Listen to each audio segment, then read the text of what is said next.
Y el año empezó bien para un hombre de 34 años de nombre Gustavo Medina. Recibió un riñón y se le pudo practicar un trasplante. Sus familiares hablan de que a partir de ahora empieza una nueva vida para él, ya que normalmente vivía conectado a un aparato. Y la otra cara de la moneda es que la donante fue una niña de tan solo 6 años de edad con muerte cerebral.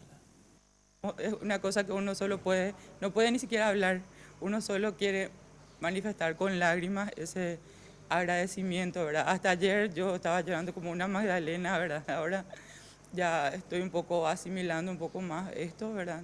Ya lo dijo la hermana del trasplantado. Las palabras faltan al momento de describir la emoción que sienten por la nueva vida de su hermano, que antes debía pasar varias horas al día conectado a una máquina.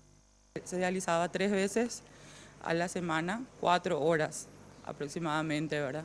Entonces, imagínate lo que es una vida de una persona joven, con ganas de trabajar y con ganas de emprender algo, ¿verdad? Dependiendo su vida de una máquina.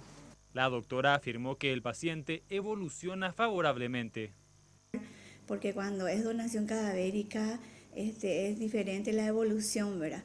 Pero él está en buenas condiciones, está lúcido, él salió despierto de quirófano, le ingresamos ya despierto, extubado en terapia intensiva y bueno, está bastante bien el paciente. Desde que se reinició el programa de trasplante de riñón, 61 pacientes han sido beneficiados, pero aún existen 32 en la lista de espera.